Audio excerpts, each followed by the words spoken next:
Eh bien, chers amis, comment vous dire, mesdames et messieurs, chers amis, vous tous et toutes que je salue ce soir, comment vous dire tout le plaisir que nous avons à nous retrouver, à vous retrouver d'abord, mais plus largement, en effet, à nous retrouver. Et après tout, est-ce qu'il pouvait en aller autrement en plaçant cette conférence sous le signe de l'Annonciation? C'est en effet un détail de l'ange qui a été retenu, de l'ange donc du tableau de l'Annonciation, qui a été retenu par Madame Bouteiller pour l'affiche. Et cet ange qui, bien sûr, annonce la plus grande des nouvelles, une naissance, et pour nous, une renaissance. Et cette renaissance, nous la devons d'abord à l'engagement des amis de la cathédrale et de son trésor, et plus particulièrement au père Éric Poinceau et à Chloé Bavrel. Parce qu'en effet, cette conférence, elle avait été prévue, elle devait être donnée il y a 1 an, pratiquement date pour date. Et c'était le premier confinement et la fermeture de l'université qui avait empêché qu'elle se tienne. Et cette année, quand il a été question, il y a quelques semaines, de l'organiser, eh bien, j'ai hésité. Parce que déranger un conservateur du patrimoine, un éminent historien de l'art du musée du Louvre, monsieur Philippe Malguir, alors que peut-être il y aurait encore des craintes parmi le public et qu'il n'y aurait qu'une poignée de personnes qui s'inscriraient, cela me semblait extrêmement gênant. Mais finalement, le père Poinceau et Madame Bavrel ont eu raison de mes préventions, et combien raison de ces préventions, en me disant que Monsieur Malguir et son épouse avaient envie de venir. Et c'était finalement, pour le conférencier, je pense aussi, une forme de renaissance après toute cette période où on n'a pas vu de public. Et pour nous, une conférence comme celle de ce soir, c'est d'autant plus important que ce genre d'événement illustre ce qu'est l'université ouverte. Donc un service commun de l'université de Franche-Comté, puisque par ce service, l'université s'efforce d'ouvrir les connaissances et les savoirs universitaires au plus grand nombre, par des cours et des conférences, mais aussi par des partenariats avec le musée des Beaux-Arts, et puis ce soir avec les amis de la cathédrale et de son trésor. Mais avant même ce partenariat, nous avions eu, il y a plusieurs années déjà, une conférence qui avait été donnée par Éric Poinceau, alors qu'il n'était encore pas vicaire général, mais recteur de la cathédrale, et c'était pour la publication de la première brochure qui présentait un certain nombre d'œuvres importantes. Il était venu donner une conférence à l'université ouverte, et avec un grand succès. Conférence d'ailleurs faite aussi à Lons-le-Saunier, et la présidente de l'antenne de Lons est présente ce soir. Elle avait gardé le souvenir de ce moment.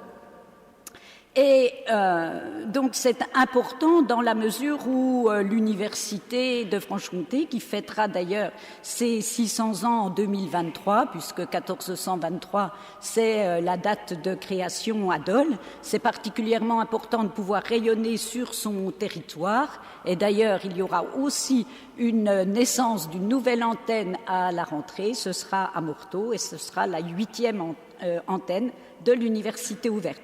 Et donc c'est important pour l'université d'affirmer son rôle culturel. Et si à Besançon, on sait, grâce à Madame Baudouin et au père Pfister, que Rome est partout, c'est aussi la Rome chrétienne, puisque la vieille ville a une forte densité d'édifices religieux et de traces des premiers temps chrétiens. Et donc cette alliance de l'Antiquité et du christianisme, évidemment on la voit, on ne peut mieux quand on passe l'arc de la porte maintenant blanche, et non plus de la porte noire, et puis qui s'ouvre bien sûr sur la cathédrale. Et ces fondements de notre culture marquent profondément l'art, et bien sûr à commencer par la peinture. Donc Rome, bien sûr, mais aussi l'Espagne. Et il est vrai que si l'on reproche à Victor Hugo alors dans Besançon, vieille ville espagnole, puisqu'on sait maintenant que Besançon, enfin la Franche-Comté était administrée depuis Bruxelles et depuis les Flandres et non pas du tout depuis l'Espagne, et qu'il n'y a jamais eu de gouverneur espagnol, eh bien pourtant avec ce tableau de l'Annonciation restauré, expertisé, rare tableau de la Renaissance espagnole, eh bien on se dit que finalement le poète n'avait pas tort. Et donc cette cathédrale, elle accueille ce soir l'alliance de l'histoire et de l'art, éclairée des lumières apportées par Monsieur Malguir, que je remercie vraiment chaleureusement de sa présence, et en espérant que ce n'est que le prélude d'autres conférences. Nous vous accueillerons toujours, monsieur, tout comme votre épouse, avec le plus grand plaisir. Et donc au nom de toutes et tous ici présents, merci. Voilà, chers amis, à mon tour comme président de notre association des Amis de la cathédrale Saint-Jean-Saint-Étienne de Besançon et de son trésor, au nom du conseil d'administration, je suis heureux de vous souhaiter la bienvenue dans notre belle cathédrale, ensoleillée en ce jour effectivement de Renaissance. Je remercie chaleureusement Madame la Présidente de l'Université ouverte, chère Damienne, d'avoir accepté ce partenariat entre nos deux associations pour que cette conférence voie le jour. Je suis heureux de saluer les adhérents de l'Université ouverte de Franche-Comté qui nous font l'amitié de leur présence ce soir, ainsi que les adhérents de notre association, ainsi que toutes les autres personnes présentes dans cette cathédrale. Un petit salut fraternel aux chanoines de la cathédrale. Permettez-moi d'excuser notre archevêque, Monseigneur Jean-Luc Bouilleret. Permettez-moi aussi de saluer les conservateurs ici présents, mesdames et messieurs les conservateurs qui sont ici présents, aussi bien de la DRAC que des musées, monsieur le directeur des musées, tous ces beaux liens tissés dans notre belle ville de Besançon avec aussi bien la DRAC que les musées. Je remercie aussi le chanoine Bruard, recteur de la cathédrale, qui nous accueille, ainsi que le conseil pastoral de la cathédrale. Après la longue pandémie que nous venons de vivre, nous n'avons pas pu nous retrouver depuis de trop longs mois. Et nous avons souhaité, comme l'a dit Damienne, maintenir cette conférence déjà reportée d'une année en étant bien sûr vigilants sur les normes sanitaires. Cela fait du bien de nous retrouver.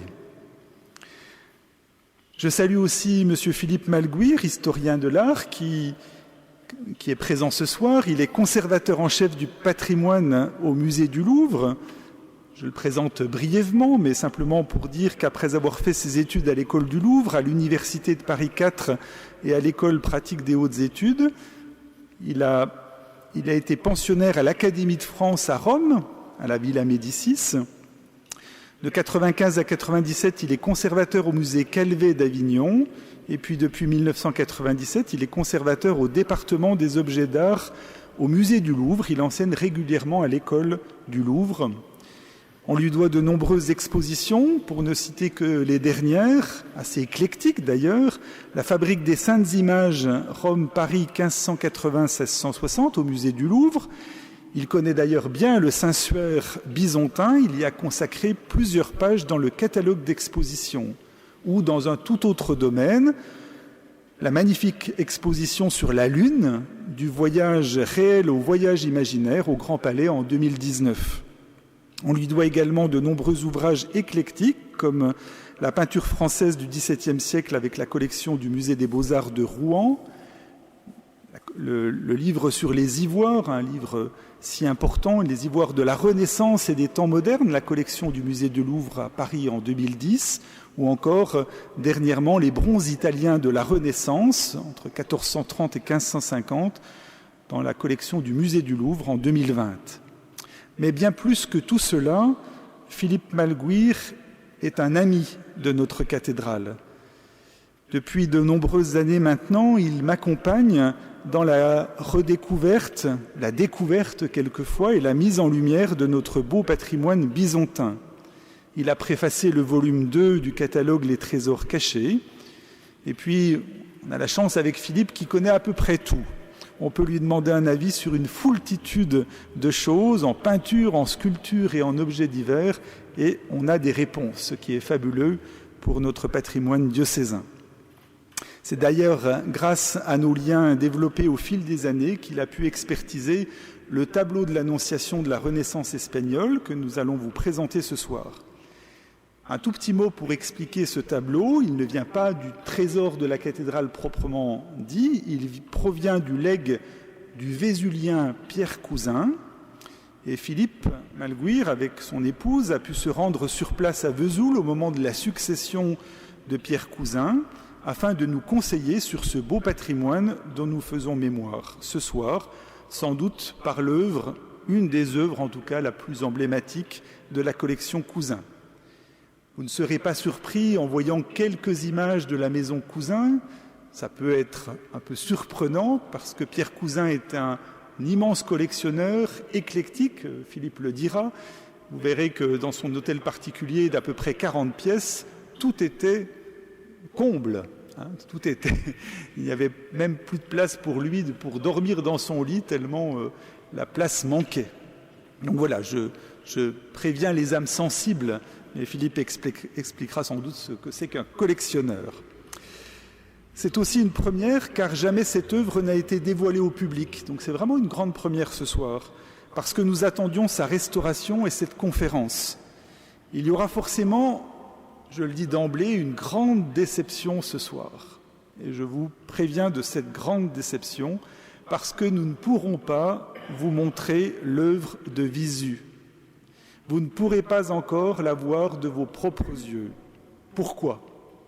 Eh bien, tout simplement parce que l'œuvre date des années 1520-1530, qu'elle est donc très fragile, que c'est une peinture assez monumentale sur panneaux de bois qui pèse des centaines de kilos avec son cadre.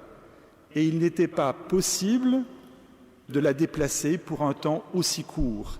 Et tous les restaurateurs nous ont vraiment fortement déconseillé de la déplacer.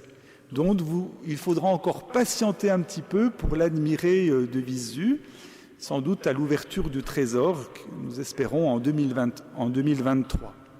J'en dirai un petit mot à la fin. C'est pourquoi nous avons voulu soigner ce soir la diffusion des images en faisant appel à un professionnel, d'où le grand écran que nous avons, ainsi que le vidéoprojecteur approprié pour la qualité de l'iconographie de cette conférence. C'est maintenant le temps de laisser la parole à Philippe Malguir pour cette conférence, que je remercie encore d'être venu à Besançon aujourd'hui. Cher Philippe, tu as la parole.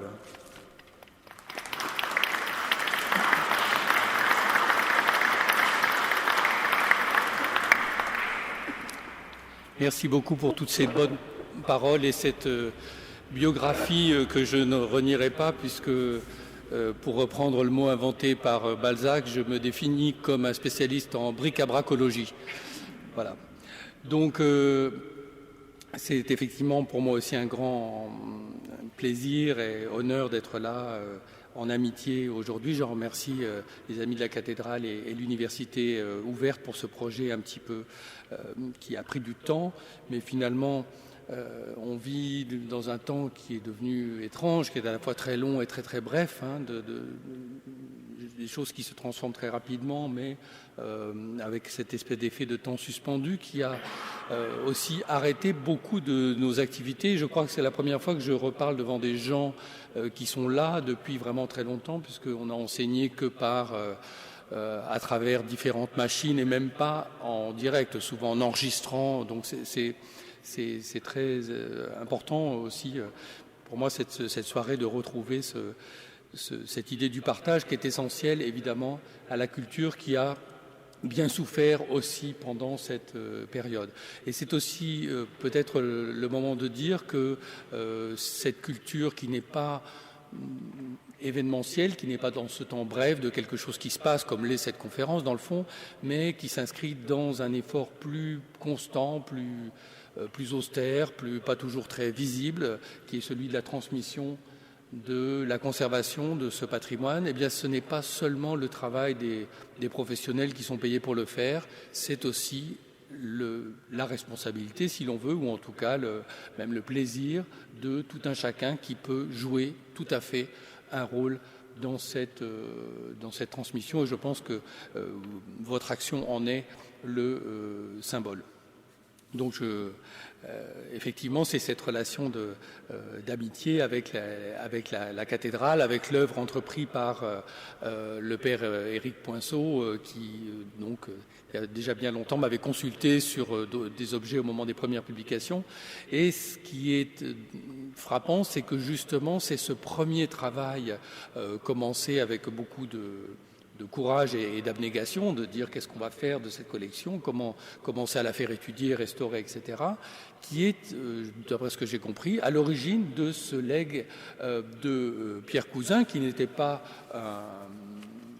quelqu'un de proche, autant que je le sache, de la cathédrale et de ses préoccupations, mais qui, voyant le travail qui avait été fait sur ce patrimoine, et en particulier la publication, a décidé de léguer cette collection et de faire de l'archevêché son légataire universel. Donc voici juste quelques coupures de presse qui rappellent ces événements. Pierre Cousin est décédé en 2016, donc c'était déjà il y a 5 ans que nous avions fait tout ce premier travail dans des circonstances assez compliquées puisque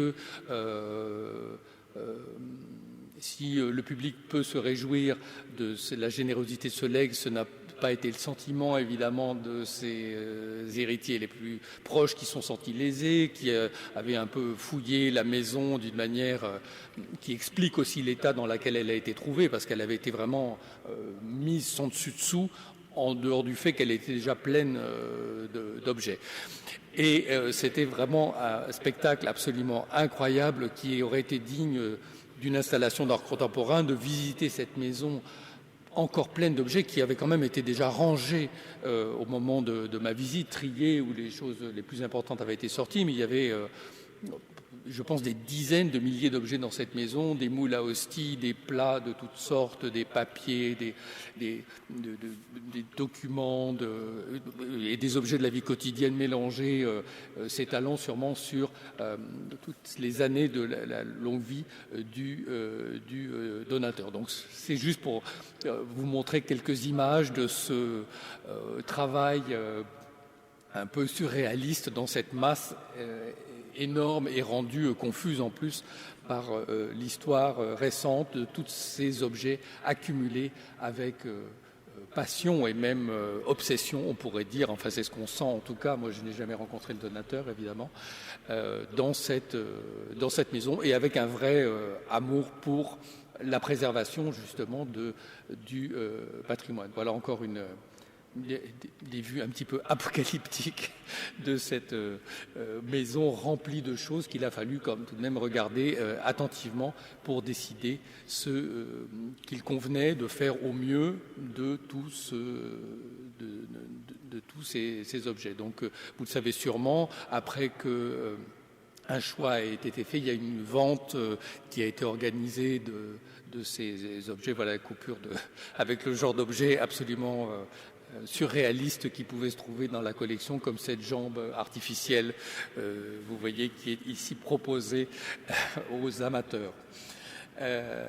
Pour en venir au tableau qui va nous intéresser ce soir, et d'ailleurs je dois dire d'emblée que la conférence n'est pas sur la peinture de la Renaissance espagnole en général, mais elle est autour de ce tableau précis, même si, vous allez le voir, il va être l'occasion pour nous de réfléchir à non seulement un peu ce que c'est que la Renaissance en Espagne, mais plus précisément sur comment sait-on quelque chose dans le domaine de l'histoire de l'art? Et ce n'est pas une question aussi simple, c'est à la fois une science, mais qui est basée sur des méthodes qui sont parfois compliquées, pas toujours extrêmement transparentes, ou l'expertise, ou ce qu'on appelle le connoisseurship, c'est-à-dire le fait que on a accumulé un savoir visuel nous permet de savoir quelque chose dont il n'est pas forcément aisé de rendre compte de manière strictement rationnelle. Donc on va parler de toutes ces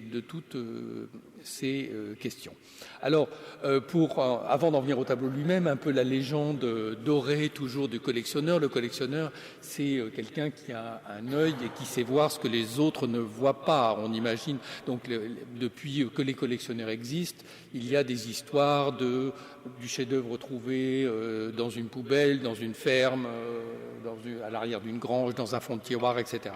Donc, c'est peut-être vrai. C'est souvent moins vrai qu'on croit, puisque quand on a souvent les archives des collectionneurs, on se rend compte que non, ils l'ont peut-être acheté pas cher, mais ils l'ont quand même acheté, et pas 5 francs, mais 500, même si ça valait beaucoup plus. Et donc, je vois avec amusement que cette même chose s'est passée pour ce tableau, puisque, comme vous le voyez au moment du legs, il a été dit qu'il a été transporté sur le toit d'une voiture, donc c'est certainement vrai, ou je ne sais pas, mais en tout cas, quand on vous dit ça, on imagine que c'est un tableau qui a été ramassé au bord de la route pratiquement, ou dans un vide-grenier, alors qu'en fait, j'ai trouvé qu'il avait été vendu à Madrid en 2010, donc pas. Ça veut dire que Pierre Cousin l'a acheté dans les dernières années de sa vie, entre 2010 et sa mort en 2016, donc ce n'est pas une chose qu'il avait depuis très longtemps, et qu'il avait été dans une vente publique, donc il a dû être acheté tout de même un certain prix, et je ne pense pas qu'il soit venu de Madrid sur le toit d'une voiture. Donc comment le tableau est arrivé jusqu'à Besançon, c'est ce que je ne sais pas, mais ça a même quelque chose à voir, comme vous le verrez, avec la peinture elle-même.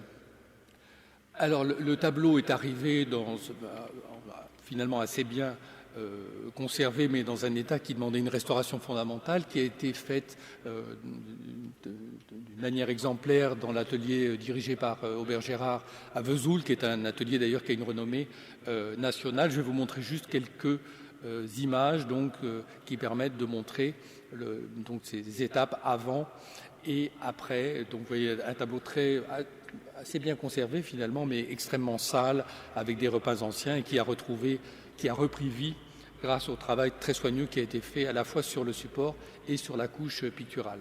Voilà quelques détails qui vous permettent d'apprécier la qualité, avec cette belle nature morte du vase avec le lit sur lequel nous reviendrons, et le livre posé sur le coussin du prie-dieu de la Vierge.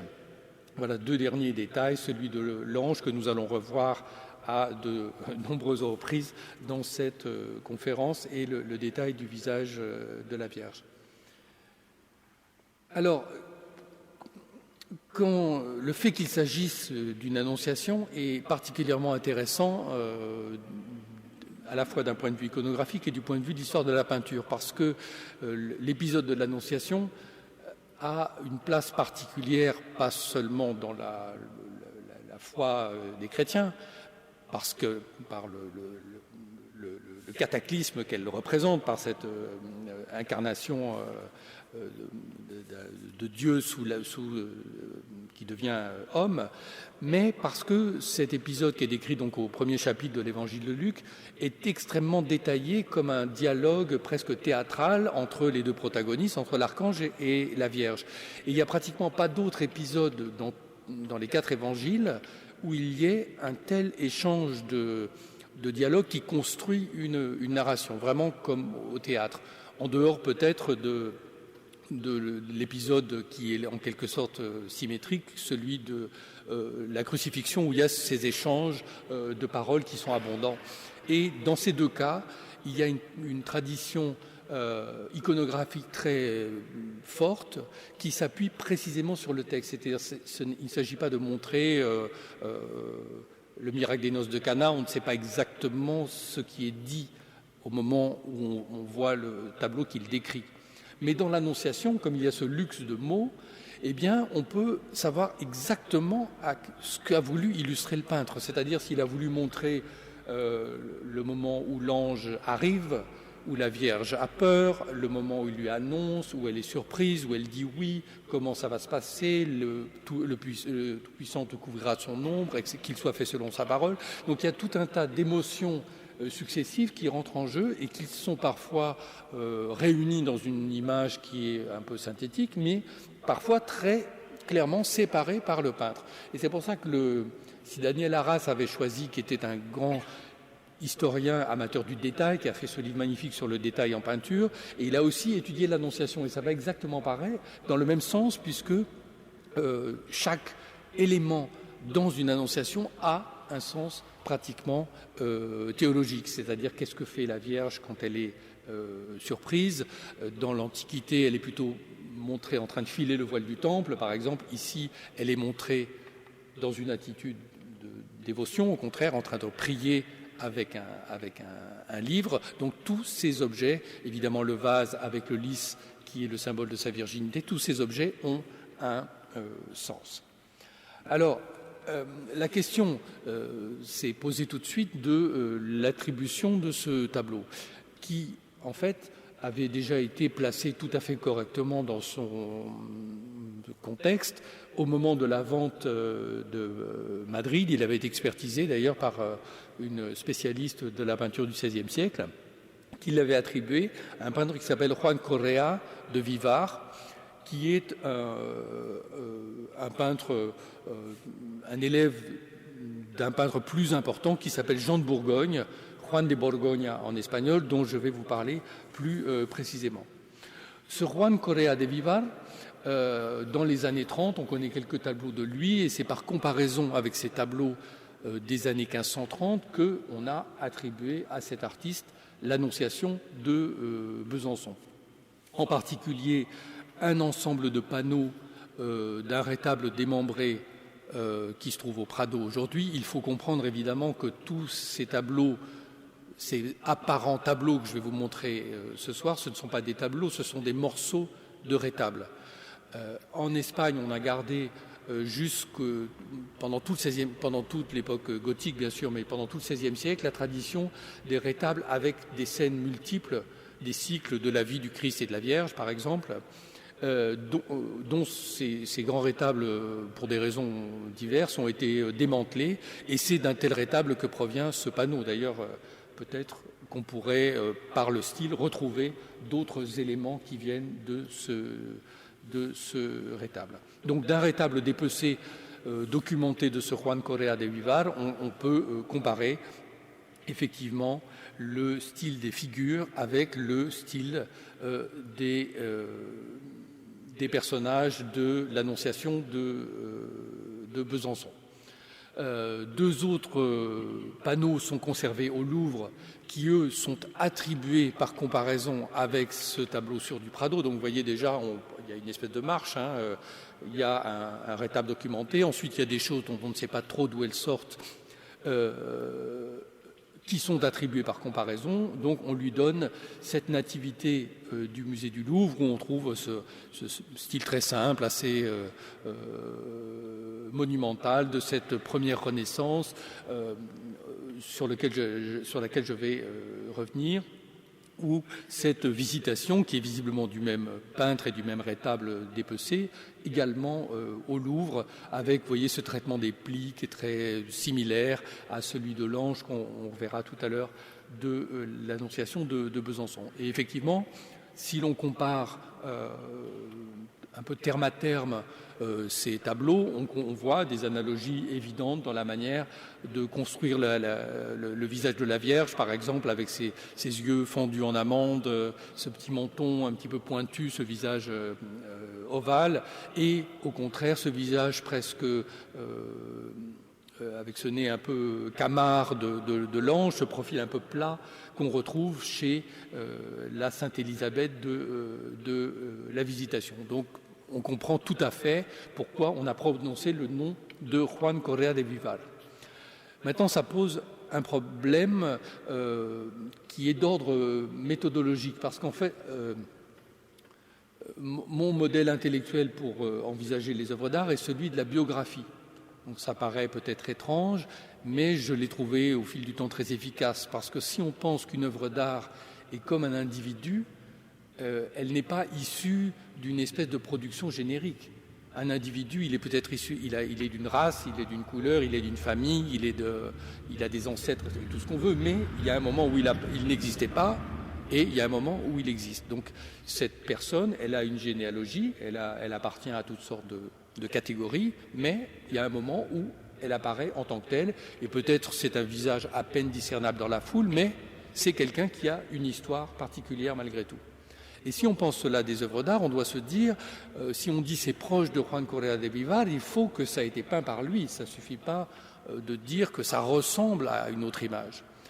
Et c'est là que le bas blesse, parce qu'en fait, la plupart des artistes qui travaillent dans la période qui nous intéresse, et en particulier dans ce type de commandes qui sont extrêmement sérielles et très impersonnelles, puisqu'en fait, on veut à l'église de Saint-Ildefonse la chose qu'on a vue à la cathédrale d'à côté ou dans un autre sanctuaire plus important.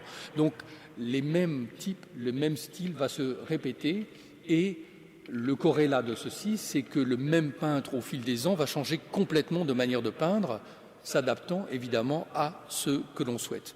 Et si on se dit donc en prenant ce modèle pas biographique, pas celui de la biographie du tableau en quelque sorte, mais de la biographie de l'artiste, de se dire qui est ce Juan Correa, qu'est-ce qu'on peut savoir de lui.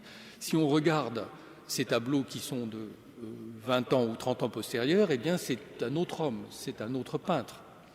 Vous voyez cette annonciation, j'ai choisi à dessein que des annonciations pratiquement, du musée du Prado des années 60. C'est ce qu'on appelle en Espagne le style romaniste, c'est-à-dire ce style inspiré du maniérisme italien et du maniérisme romain, c'est-à-dire de la suite de l'atelier de Raphaël, donc avec ce goût des gestes plus affectés, des silhouettes élancées, de cette palette pastel plus délicate. Donc on est vraiment dans un autre monde. Et si vous voyez les visages des protagonistes, évidemment, il n'y a rien qui permettrait de dire que ce tableau-là est du même peintre que le tableau du Prado que je vous ai montré, qui est de 30 ans antérieur, si ce n'est que là, on a les documents qui permettent de l'affirmer.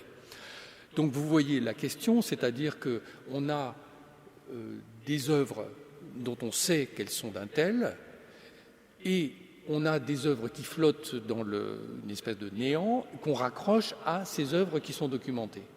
Mais dans la mesure où le même peintre pouvait faire des choses aussi différentes, et que des peintres différents pouvaient faire la même chose à la même date, vous voyez le problème de cet exercice de l'attribution. Alors, avant de rentrer dans ce détail, je voulais juste dire ce que c'est que l'Espagne en 1530.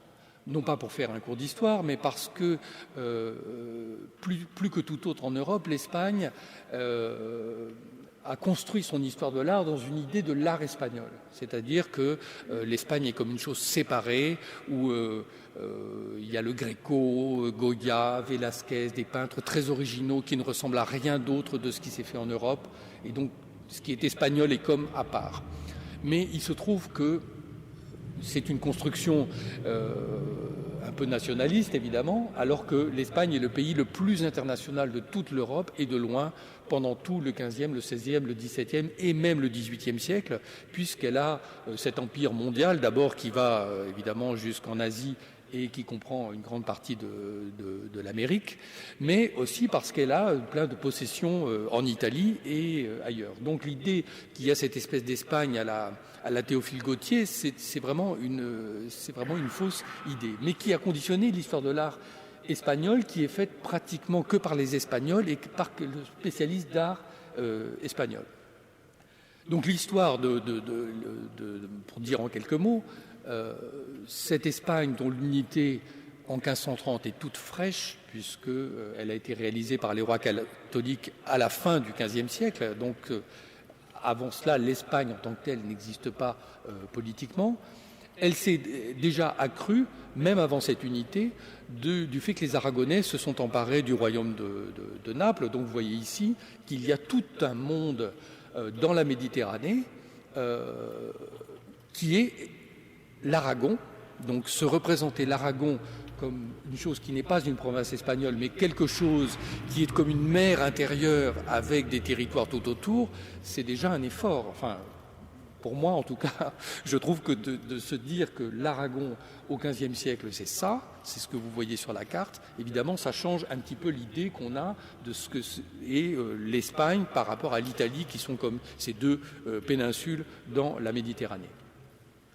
L'Espagne elle-même, donc, s'est construite dans cette deuxième moitié du XVe siècle, donc fort de l'union, comme vous le savez, des royaumes d'Aragon et de Castille qui ont fini par absorber toutes les entités territoriales qui se trouvaient sur le territoire et expulser évidemment les derniers morts de Grenade à la fin du XVe siècle, à la même date exactement où Christophe Colomb débarque aux Antilles, aux Caraïbes. Donc il y a un mouvement d'expansion absolument extraordinaire de l'Espagne, l'annexion du Roussillon et la prise de la Navarre qui va ne plus garder que ce misérable petit morceau français qui reste encore dans la titulature des rois de France et de Navarre, en souvenir de ce petit bout de royaume de Navarre de l'autre côté des Pyrénées que les Espagnols n'avaient pas pris. Donc, quelle est la situation en Europe à peu près au moment où a été peint notre tableau? Eh bien, c'est que cette Espagne, ce royaume d'Espagne, sans parler de ses possessions américaines, il s'étend très largement en Italie, comme vous le voyez, puisqu'il contrôle tout ce royaume de Naples, les îles et le Milanais et une partie de la Ligurie à cette date-là. Donc vous voyez que, sans parler évidemment des Pays-Bas, de la Franche-Comté et de tout cet axe orange que vous voyez. Donc quand on parle de la peinture espagnole, dans le fond, ou de l'art espagnol, il faut aussi penser que tout cet arc en Europe appartient à cette zone d'influence espagnole. C'est-à-dire qu'à la fois les œuvres d'art qui sont produites sont susceptibles d'être commanditées, de se retrouver en Espagne, et que les gens circulent à l'intérieur d'un territoire qui est très très complexe, où la notion de peinture française et même de peinture italienne, dans un certain sens, quand vous voyez cette mosaïque politique, n'a pas un sens absolu. Alors, pour en venir à la peinture elle-même, mais vous allez rentrer tout de suite dans la complexité passionnante, je trouve, de ce sujet, c'est comment est-ce surgit la Renaissance en peinture en Espagne. Alors je laisse de côté la question de Valence et de la côte qui a absolument une autre histoire du fait de sa position géographique pour ne m'intéresser qu'à la Castille, puisque c'est de Castille et de Tolède plus précisément dont il sera question ce soir. En fait, le premier peintre de la Renaissance en Castille, c'est un Espagnol, donc c'est pas un Italien qui a voyagé, c'est un Espagnol, Pedro Berruguete, dont on pense qu'il est formé en Italie et qu'il revient travailler en Castille, où il est documenté à partir des années 80 du XVe siècle, donc vers 1483-85, on sait qu'il travaille en Castille. Et on pense il faut le reconnaître. Donc, si vous lisez la biographie de Berruguete, on vous dit, il a été formé en Italie, il a travaillé à Urbino, au palais ducal, où il a peint des philosophes, ce que vous avez à l'écran, et ensuite il rentre en Castille. En fait, il faut être un petit peu plus précis. Il y a un Pietro Spagnolo qui est payé pour ce décor du studiolo, donc la pièce la plus intime, le cabinet de retraite, comme on dirait au XVIIe siècle, la bibliothèque, le bureau du duc, donc une pièce très importante. Et il y a des paiements qui sont faits à deux artistes, un flamand et un espagnol. Donc c'est quand même un comble que la cour d'Urbain, qui est la ville natale de Raphaël, il y a quand même un espagnol et un flamand qui travaillent pour le duc d'Urbain, qui a tous les peintres qu'il veut. Donc ça aussi, c'est une autre manière de mettre en relation ces questions de centre et de périphérie. Donc, si c'est bien lui, ce Pierre espagnol, c'est peut-être ce Berruguete, mais il y avait peut-être d'autres peintres qui s'appelaient comme ça. En tout cas, c'est compatible avec ce que l'on sait ensuite de son style. Alors, cette petite pièce, malheureusement, a été dépecée au XIXe siècle et la moitié des tableaux sont au Louvre aujourd'hui, ont été achetés par le marquis Campana et se trouvent dans, d'ailleurs, les salles dont je m'occupe au Louvre, dans les salles des objets d'art. Donc, vous pouvez voir une partie de ces philosophes antiques peints au XVe siècle par un Espagnol pour un duc italien dans nos salles. Quoi qu'il en soit, donc, il rentre en Castille et il laisse des œuvres très importantes donc à la fin du XVe siècle. Vous voyez qu'il meurt en 1503, donc avant la génération bien sûr des gens qui ont produit notre Annonciation. Et il laisse en particulier des figures en buste, vous voyez, de ces rois de Juda, d'une iconographie très originale dans ce rétable fait de différents panneaux, hein, comme ce que j'évoquais tout à l'heure, qui rappellent un petit peu évidemment ces philosophes du Studiolo d'Urbino que nous avons vu tout à l'heure. Parmi les œuvres de ce Pedro Berruguete se trouve un certain nombre d'annonciations qui montrent évidemment certainement un apprentissage italien avec ce goût de la perspective dont il montre qu'il a une grande science en créant ce sol, vous voyez, fait d'assemblage de marbre de couleur ou même de carreaux de céramique, mais qui montre cette capacité de la création de l'espace en profondeur par l'emploi de ce système de géométrie, avec ce thème déjà de l'ange qui arrive, qui surgit avec son phylactère, qui porte l'inscription. Donc ça, c'est une chose qu'on trouve dans la peinture gothique. Quand on veut, la peinture gothique est très bavarde en général, et il y a toujours des banderoles qu'on appelle des phylactères, comme on le dira dans la bande dessinée ensuite, qui portent des mots. Et dans l'Annonciation, c'est particulièrement utile, bien que tout le monde sache de quoi il s'agit, de rappeler la salutation de l'ange, hein, je te salue, pleine de grâce, le Seigneur est avec toi. Donc c'est en général ces premiers mots, ou quelquefois même un peu davantage, que l'on trouve sur ce phylactère, avec cet ange qui porte à la fois le message, et je pense que le phylactère n'est pas seulement pour faire parler, puisque justement l'ange, dans ces tableaux, a la bouche fermée, et il est vraiment le porteur d'une lettre, d'un message. Donc c'est c'est une manière de montrer qu'il ne parle pas de son propre chef, mais qu'il rapporte des paroles qu'on lui a demandé de transmettre. Et comme les émissaires, comme les messagers, il a ce sceptre qui montre qu'il est investi d'un pouvoir qui n'est pas le sien, qu'il parle au nom de quelqu'un d'autre. Et vous voyez donc dans ces deux tableaux de Berruguete, qui sont la version de la même chose, ce grand vase avec les lys, le pupitre avec le livre, donc les deux seuls, j'ai été trop vite, les deux seuls éléments de mobilier, ces détails expressifs dont je parlais tout à l'heure, et donc ici le Père qui est montré avec le Saint-Esprit qui va se poser, qui va être ce vecteur donc de l'incarnation, et la Vierge dans cette attitude d'acceptation. Donc là, on a comme une espèce de résumé du début et de la fin. L'ange semble se précipiter par la fenêtre, vous voyez, il a ce mouvement très vif, et en même temps, la Vierge dit déjà qu'il me soit fait selon sa parole, et donc on a clos tout l'épisode en une seule scène. Sur le deuxième, qui est plus proche peut-être de notre composition, on a toujours cet ange qui accourt, hein, avec sa chape qui vole. C'est amusant de voir que l'ange est habillé avec des vêtements liturgiques. Donc c'est aussi des choses qu'il faut savoir lire. Il a une chape et une aube, donc il n'est pas habillé dans un costume d'ange un peu dont on ne sait pas ce que c'est, mais en faisant référence à la liturgie telle que les gens pouvaient la connaître. Alors c'était intéressant de comparer ce tableau de Pedro Berruguete, et donc qui est ce fondateur en quelque sorte de la tradition de ce style de la Renaissance en Castille avec notre Annonciation, et finalement on voit combien facilement on l'inscrit dans ce contexte, même si le style évidemment est assez différent. Alors, le grand centre culturel, politique et religieux à ce moment-là en Castille, c'est Tolède. même si Valladolid va être la capitale politique d'une cour errante, d'ailleurs Madrid est une ville qui pratiquement n'existe pas, c'est Tolède où réside le primat d'ailleurs d'Espagne, qui est toujours la capitale religieuse de l'Espagne et qui est vraiment presque au centre, vous voyez, parfaitement géographique, cette ville extraordinaire, donc dans cette boucle du Tage.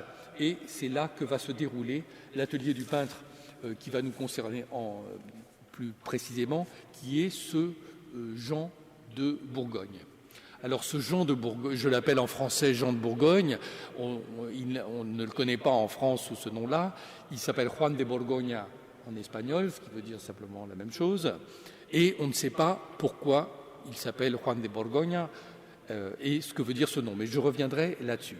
En tout cas, ce qui est très intéressant, c'est que ce Juan de Borgoña, dont on ne sait rien du tout, sauf que lui aussi a sûrement été en Italie et revient à une certaine date en Castille, et le successeur vraiment très immédiat de ce Pedro Berruguete. Donc on a vraiment une espèce de filiation qui se construit entre artistes, même si ce n'est pas son élève. Et dans la cathédrale d'Avila, le maître-autel est commencé par Pedro Berruguete et à la mort de celui-ci, c'est Juan de Borgoña qui le termine. Et je reviendrai sur l'annonciation, mais vous voyez déjà une annonciation qui ressemble encore beaucoup plus à celle de Besançon.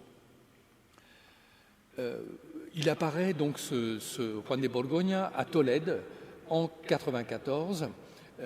Il a peint des fresques au cloître de la cathédrale et il prend le relais de tous ces grands chantiers commencés par Berruguete.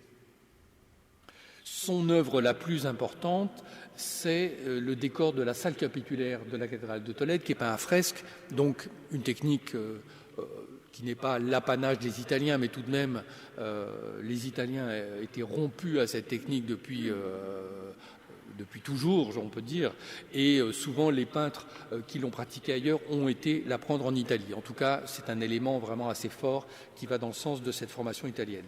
Et vous voyez donc dans ce style très renaissant, très élégant, très simple aussi, très lisible, hein, très clair, qui est très caractéristique de Juan de Borgoña et qu'on a rapproché du style de Ghirlandaio, donc un peintre florentin auprès duquel il aurait été formé avec cette renaissance élégante, un petit peu précieuse aussi dans les détails, très typique de la fin de ce style de la fin du XVe ou autour de 1500.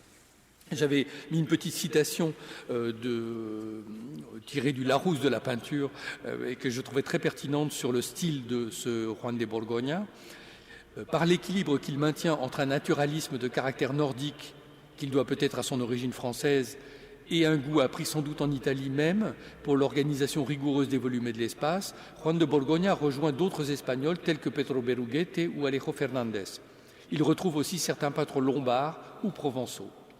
Donc vous voyez déjà là, dans ces quelques lignes, la question de ce naturalisme flamand, de cette formation italienne, de cette origine française peut-être, hein, de ce Jean de Bourgogne, et de sa proximité avec la peinture florentine, lombarde ou même provençale.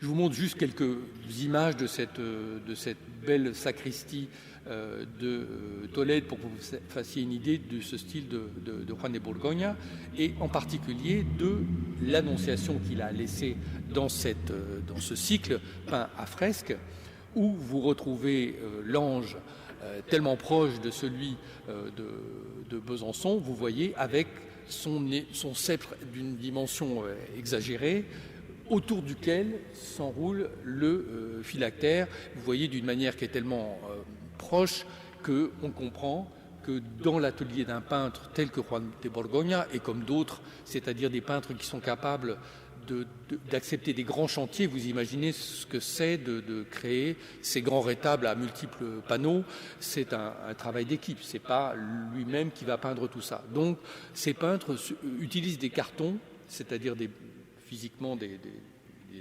grands modèles transportables qui sont facilement reportables, qui peuvent être élaborés dans l'atelier, transporté à l'endroit où on va peindre, puisque souvent le rétable est plutôt peint sur place que assemblé ensuite. Enfin, il y a toutes sortes de cas.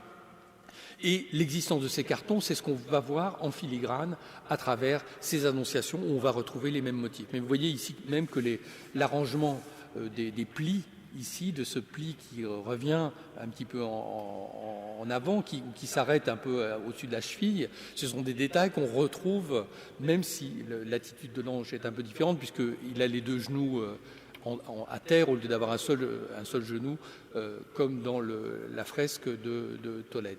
Mais vous voyez qu'autrement, même le profil de tout ça est extrêmement proche.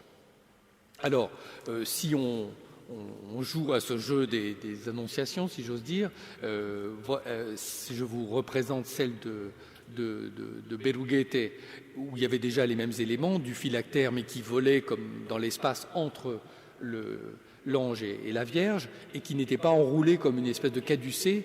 Il y a presque une espèce de jeu visuel d'ailleurs, puisque le caducée, c'est le symbole du messager de Mercure, avec ce phylactère comme un serpent autour de ce très long sceptre. Dans la cathédrale d'Avila, je vous l'ai dit tout à l'heure, Juan de Borgoña a terminé le rétable laissé inachevé par Pedro Berrughete. Et il a peint cette très belle annonciation où il fait montre avec virtuosité de son apprentissage italien, avec cette espèce de roseraie à l'arrière, enfin cette architecture à l'antique, qui sont des choses qui vont parfois disparaître de son œuvre postérieure. Donc je pense qu'il y a une manière pour lui de montrer face au vieux peintre qui est mort que lui apporte aussi des nouveautés. Et vous retrouvez évidemment tous ces éléments, avec ici la variante intéressante du geste de la Vierge, qui ressemble à celui de la Vierge de Besançon, qui n'est pas ce geste de l'acceptation, mais ce geste de la surprise, qui est un geste conventionnel de la rhétorique, d'ailleurs qu'on pourrait utiliser, et vous le comprendriez très bien si je faisais ça aujourd'hui. La manière de jouer sur tous ces signes corporels est très délicate, puisque même si aujourd'hui on n'en est plus conscient, il y a des études très précises sur la manière dont notre corps réagit aux émotions, mais les peintres savaient tout cela précisément, puisqu'elle montre à la fois de la surprise, mais pas de la frayeur, puisqu'elle a ce regard respectueusement baissé, et pas du tout l'air effrayé comme elle peut l'avoir d'ailleurs dans d'autres annonciations. Et dans celle de Juan de Borgoña, vous voyez qu'elle marque un endroit dans le livre comme pour dire que cela a été annoncé par les prophètes, alors que ici elle met la main sur la poitrine, comme au moment où elle dit « mais comment cela est-il possible puisque je suis vierge ?» Donc vous voyez que chaque geste, à la fois l'acceptation, la surprise, la question, tout ça est exprimé par ce jeu des gestes que l'on va retrouver avec ces variantes très infimes et très significatives chez dans chacune de ces compositions. Vous voyez ici que, par exemple, le message vient s'interposer, l'ange arrive en quelque sorte, vous voyez, se précipite, comme je l'ai déjà dit, avec le Saint-Esprit qui le suit, alors que là, l'ange est à genoux, et la chose est déjà faite, si j'ose dire, puisque le Saint-Esprit n'est pas derrière l'ange, mais il est déjà entre ce sceptre qui représente le Père et la Vierge, avec cette espèce de fusion, vous voyez, de l'auréole qui entoure la colombe avec l'auréole de la Vierge, donc ce moment presque de compénétration, d'unité qui est en train de se former. Donc une autre, vous voyez que cette image qu'on reconnaît tout de suite est riche de sens que l'on arrive à observer si l'on est attentif à ce que voulaient dire les peintres eux-mêmes, parce que les mêmes peintres ont introduit tout ce langage. Alors, je ne vais pas vous tenir toute la soirée avec toutes ces minuties, mais je trouve que ça ouvre le regard et je vous fais refaire un petit peu le chemin que j'ai fait moi-même en travaillant sur ce tableau. Donc vous voyez que d'un côté, on avait ce cette tradition déjà de la Renaissance en Castille, de cet ange qui arrive avec son sceptre et son phylactère, avec le Saint-Esprit au-dessus de lui, de Berruguete, et comment déjà Juan de Borgoña se l'était approprié à Avila, donc la première œuvre qu'il fait en arrivant en Espagne pratiquement. Une version différente, élaborée par le même peintre, qui montre l'ange non plus comme représentant Dieu, mais déjà à genoux devant Dieu qui s'est incarné dans la Vierge, et qui est évidemment encore plus évidente dans le tableau de Besançon. Alors, on a un jalon intéressant et un peu qu'on n'avait pas tellement considéré parce que ce rétable est un peu oublié là où il se trouve, paradoxalement.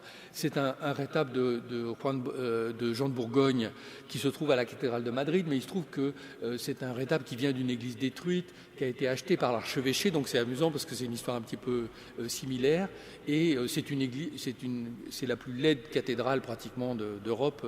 C'est une cathédrale en granit faite en style néo-gothique d'abord, puis néo-baroque, qui viennent d'être terminée. Elle était, je crois, définitivement consacrée dans les années 1990. Et c'est là qu'on a transféré ce rétable gothique de l'évêché, de l'archevêché à la cathédrale. Et vous retrouvez ici, donc, dans une chose de l'atelier de Juan de Borgogne, la photo est très mauvaise, mais un ange et une annonciation qui est évidemment très proche de celle de Besançon, et qui permet surtout de se faire une idée du genre de rétable dans lequel devait se trouver l'annonciation byzantine, donc de toutes ces grandes scènes qui étaient juxtaposées pour composer vraiment un ensemble complètement architectural. Alors voilà un autre exemple une annonciation plutôt de l'atelier. Vous voyez que la qualité n'est pas très élevée de Juan de Borgoña, où on retrouve les mêmes éléments mais dans un style très différent, avec ce grand sceptre vertical qui fait comme une espèce de cloison, comme à Besançon, entre l'ange et ici l'ange se précipite encore une fois, mais vous voyez que les deux ailes parfaitement symétriques sont comme voilà, on a cette espèce d'effet d'assemblage de motifs et de carton. Alors je vous en montre quelques autres en passant, parce que c'est même amusant de voir comment, à partir des mêmes éléments, les peintres portent un sens qui est un petit peu différent, avec cette énorme colombe du Saint-Esprit qui semble se précipiter presque vers nous, qui au contraire traverse l'espace dans ce tableau qu'on attribue là encore à un collaborateur, mais dont on ne sait pas vraiment s'il est de lui, donc un peintre aussi castillan, ou peut-être le plus intéressant pour nous, ce tableau de Francisco de Comontes.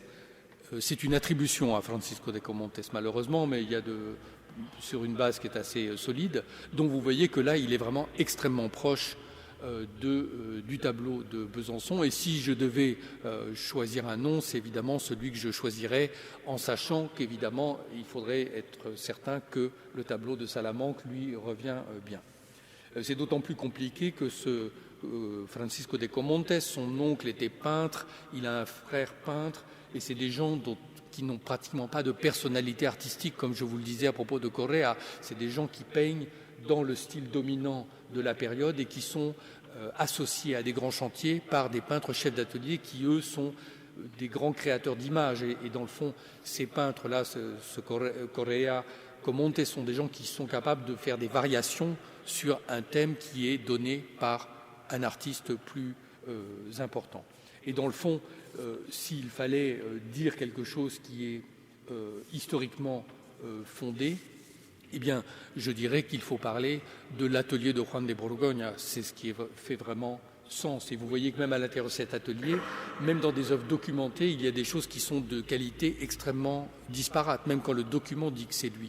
Parce qu'effectivement, ce n'est pas lui qui peignait tout cela. Donc si on retrouve un jour d'où vient ce panneau, il est probable que ce sera dans le contexte d'une commande faite à Juan de Borgoña et à ses collaborateurs. Vous voyez que ce Francisco de Comontes, quand on connaît une œuvre de lui, ma foi, ça ressemble, mais ce n'est pas tout à fait la même chose non plus, parce que je crois que le modèle de penser de vouloir attribuer un nom, ce n'est pas comprendre comment fonctionne la peinture à cette date. Alors pour terminer, je voudrais revenir un peu sur cette question géographique. La Renaissance, pour nous, qui ne sommes pas italiens, c'est toujours quelque chose qui est venu d'Italie. Et c'est la même chose pour les Flamands, pour les Allemands, pour les Espagnols. Donc il y a toujours ce problème d'un transfert qui doit se faire de quelqu'un qui est venu ou quelqu'un qui a appris là-bas et qui est venu, comme vous avez vu pour nos deux peintres espagnols. Mais quand même, si on regarde cette peinture, qui évidemment pour nous, comme elle est de la Renaissance, finalement, elle a forcément à voir avec l'Italie, mais il n'y a pas que la peinture italienne, il y a aussi la peinture flamande, qui n'est pas une espèce de sous-production retardataire, qui est une peinture très importante, avec des très grands maîtres, et qui était reconnue comme telle. Il faut penser que les Médicis achetaient de la peinture à Bruges ou à Anvers, que la peinture que nous, on estime gothique, encore, donc retardataire, était appréciée à l'époque où les grands peintres de la Renaissance travaillaient à Florence. Et donc, j'ai choisi exprès deux peintures très importantes d'une même date de 1490, donc de l'époque de la formation, probablement du peintre qui nous intéresse, un tableau flamand et une fresque italienne, qui est sûrement du maître qui a formé Juan de Borgoña. Et vous voyez que finalement, ces annonciations espagnoles que je vous ai montrées, elles doivent autant au monde flamand, avec cette description des sols, de l'intérieur, de l'espace, ce qu'on appelait ce naturalisme, même ces formes très monumentales, elles doivent autant, il me semble, qu'à la peinture italienne, en tout cas dans ces années du début du XVIe siècle. Alors, ce qui est drôle, c'est qu'il y a ce nom, évidemment, de Juan de Borgoña. Qu'est-ce que c'est cette Bourgogne dont il est question ? Et c'est sûrement pas la Bourgogne qu'on croit quand on dit qu'il a une origine française. Parce que pour quelqu'un qui est plutôt spécialiste d'époque postérieure, je ne suis pas du tout médiéviste, tous les gens qui s'appellent Bergognone en Italie ou Bergognone en Espagne sont invariablement des francs-comtois. Ça, c'est toujours le cas. Tous nos sculpteurs de Saint-Claude, etc., quand ils vont en Italie, ils sont des Bourguignons. Il n'y a aucun problème pour les Italiens. C'est comme ça qu'on les identifie. Alors que la Bourgogne du Royaume de France, eh bien, vous pensez bien que 100 ans après, plus personne ne se souvient que ces gens-là sont de Bourgogne. La Bourgogne, c'est la France. Donc, ce qui n'est pas la Bourgogne, ce qui est encore la Bourgogne, curieusement, ce sont les Francs-Comtois. Et à chaque fois qu'on est certain de l'origine d'un peintre ou d'un sculpteur qui est surnommé Bergognone, et c'est toujours un franc-comtois. Donc ça, c'est quand même assez drôle. Et ça pose le mystère de cette espèce de bande qui va des Pays-Bas à l'Italie, qui va d'Anvers ou de Bruges à la Toscane, de ces deux tableaux que je vous ai montrés, de Memling à Ghirlandaio. Il y a toute cette espèce de couloir entre les deux. Et ce couloir, c'est évidemment là où ces choses se passent, couloir qui est très habité par l'Espagne, ne serait-ce que par la Franche-Comté, les Pays-Bas, mais aussi par le Saint-Empire qui est sous le même contrôle, en tout cas pendant quelques années, que l'Espagne elle-même. Et il est très curieux qu'il y ait certains points de contact, je trouve, entre cette peinture espagnole et de la peinture purement italienne, mais qui n'est pas de l'Italie qui mène la danse, en quelque sorte, qui n'est pas de Florence ou de Rome, mais d'autres centres qui sont le Piémont, la Ligurie, donc des choses qui sont dans cet axe vertical, un peu nord-sud, vous voyez, qui va de la Méditerranée à la mer du Nord. Et c'est assez curieux, et je vous le soumets comme une bizarrerie, une énigme ou une plaisanterie, comme vous voudrez, qu'un de ces peintres du Piémont, Piémont lombard, qui est assez proche de ces peintres espagnols, est surnommé Borgognone, alors qu'on sait qu'il est piémontais, qu'il n'a rien de bourguignon, peut-être sa mère l'était ou Dieu sait quoi, mais il est surnommé Bourguignon. Voilà, donc il y a quand même une espèce de mystère sur cette peinture de ce Juan de Borgoña qui est comme espagnol pour nous, mais peut-être pas si espagnol que ça. Je n'irai pas jusqu'à dire qu'il est franc-comtois, mais vous voyez qu'il y a quand même un problème de géopolitique évident. Et je finirai simplement en comparant avec la peinture provençale, donc ces peintres niçois en particulier. Donc Nice, c'est comme une espèce de no man's land un petit peu dans cette histoire, puisque c'est à la fois très sous influence de cette Méditerranée contrôlée par l'Espagne. C'est vraiment la périphérie de l'Italie, puisque c'est déjà au bord du Piémont, de la Ligurie. Donc on est vraiment dans une situation très provinciale par rapport aux endroits où l'art nouveau se crée. Et c'est aussi en marge de la France. Et finalement, dans des œuvres un petit peu antérieures, comme cette Annonciation de Louis Bréhat de 1499, eh bien, dans le fond, cette espèce de renaissance méditerranéenne, qui est à la fois flamande et italienne, mais qui est attachée aussi à cette question de cette narration un peu modeste, un peu probe. C'est des gens qui sont au service des commandes qu'on leur fait. C'est pas un peintre qui est là pour exister en tant qu'artiste avec son ego et qui, comme un Lorenzo Lotto ou Titien, va créer des œuvres surprenantes qui ne peuvent être que de lui. Non, ce sont des peintres qui sont pratiquement, qui n'ont même pas songé à laisser leur nom d'aucune manière, qui sont au service du message qu'on leur avait confié. Et dans le fond, il y a toute une peinture de la Renaissance qui existe à côté de ces grands maîtres et qui gravite autour de la Méditerranée d'une manière qui n'est finalement pas très bien comprise et où, curieusement, cette Franche-Comté bourguignonne trouve sa place. Et je trouve finalement un hasard de l'histoire très curieux que cette peinture de l'école de ce Jean de Bourgogne, peut-être franc-comtois, revienne aujourd'hui à Besançon, peut-être sur le toit d'une voiture à un moment ou à un autre, mais en tout cas, grâce au désintéressement et à l'amour de l'art de Pierre Cousin, dont on regrette qu'il n'ait pas pu participer à toute cette histoire que nous partageons aujourd'hui. Merci.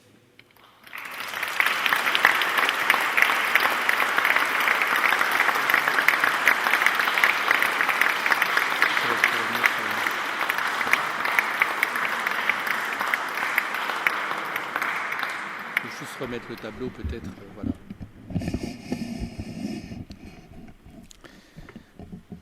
Voilà, en votre nom, je remercie Philippe Malguir. Je vais essayer de me retirer de l'écran, voilà, parce que c'est trop difficile. Je remercie Philippe Malguir. Il a flatté notre ego de franc-comtois quand même, hein. Ça, c'est quand même une belle découverte. Voilà. Et c'est vrai que merci, cher Philippe, pour ce magnifique tour d'horizon de la peinture espagnole à la Renaissance. Merci pour nous avoir fait aussi découvrir toutes ces annonciations, cette aussi belle méditation autour de cette figure de l'Annonciation. C'est vrai que tu as ouvert notre regard sur maintenant, on peut dire, notre Annonciation de Besançon. Vous avez entendu, ce tableau devient l'Annonciation de Besançon, avec en plus renforcé par ce Juan de Borgoña. Donc voilà, on est ravis que tu puisses aussi, avec ton érudition, avec tes compétences et ton expertise, voilà, nous donner ce tableau. Tu m'avais toujours dit, quand il y avait beaucoup de doutes sur ce tableau, que c'était sûr, que tu n'avais pas de doute, et tu avais fait venir une semaine après ta venue Guillaume Kienz, qui était le conservateur des peintures du Louvre, et qui avait confirmé ton intuition en disant mais il n'y a pas de doute, c'est l'univers de Juan de Borgoña. Donc merci pour cette belle expertise. Voilà, on peut encore applaudir, je crois, Philippe, pour...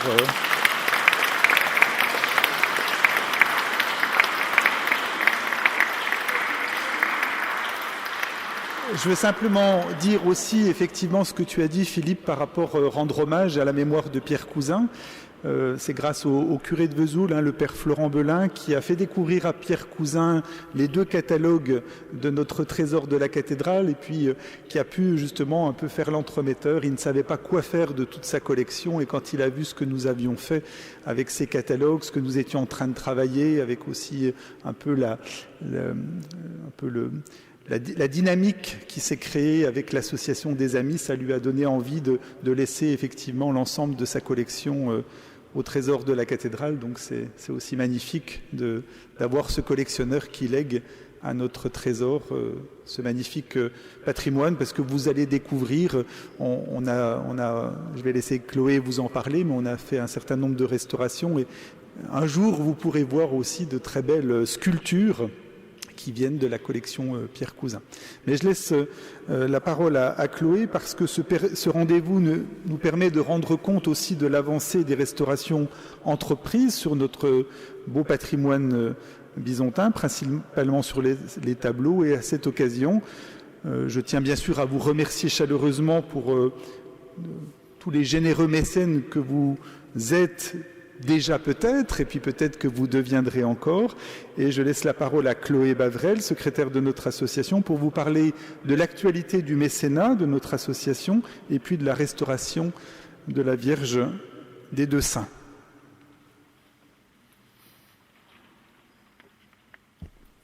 Bonsoir à tous.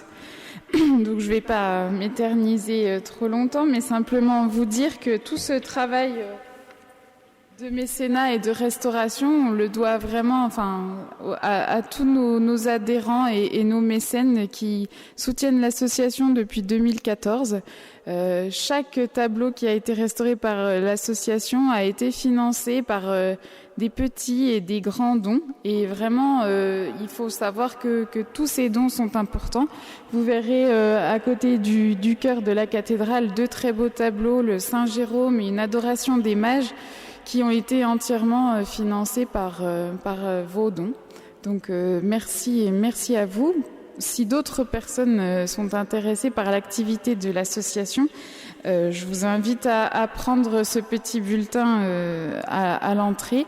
À l'intérieur, vous y trouverez toutes les informations concernant la cotisation annuelle, également la vente des catalogues des trésors cachés dont le Père Poinceau vient de vous parler.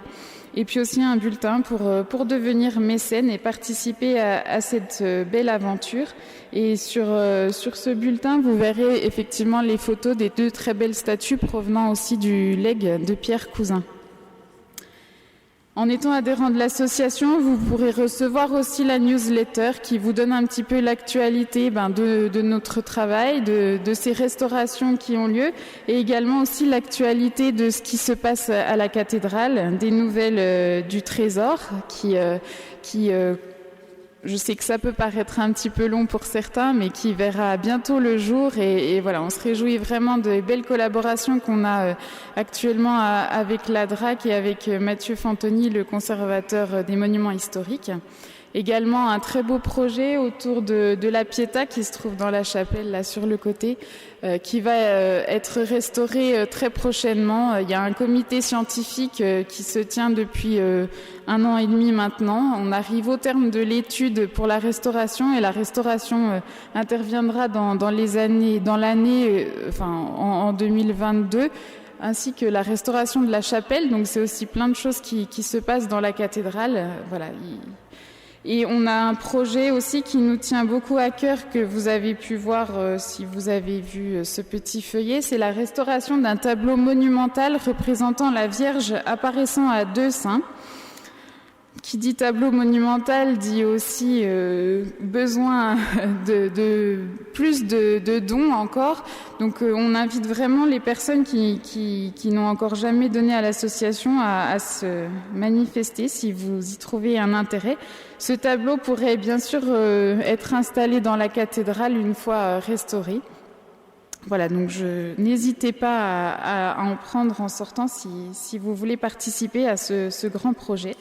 Et puis enfin, on vous propose aussi un petit souvenir de la conférence. Voilà, on a des petites cartes postales qu'on vend à 50 centimes qui aussi permettent de financer tout ce travail de fourmi qui finit par... voilà, les petits ruisseaux forment les grandes rivières. Donc voilà, on est heureux en tout cas de voir que vous êtes venus nombreux ce soir et on vous en remercie chaleureusement.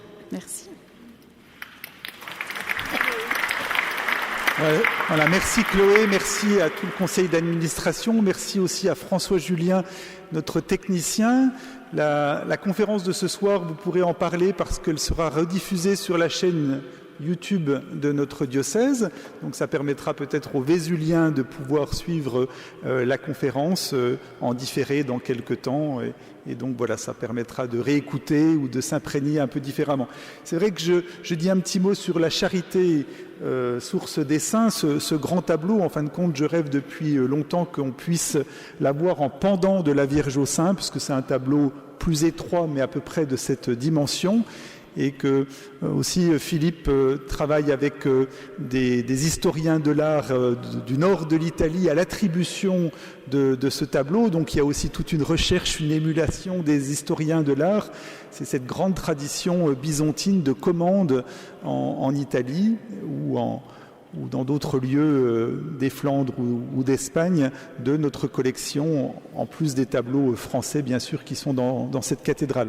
Donc voilà, je vous encourage vivement à nous soutenir à travers ce tableau monumental. Et nous venons d'obtenir, non seulement il est classé monument historique, mais la DRAC vient de s'engager sur une participation à 50% de la restauration de ce tableau. Puis un autre petit clin d'œil à Pierre Cousin.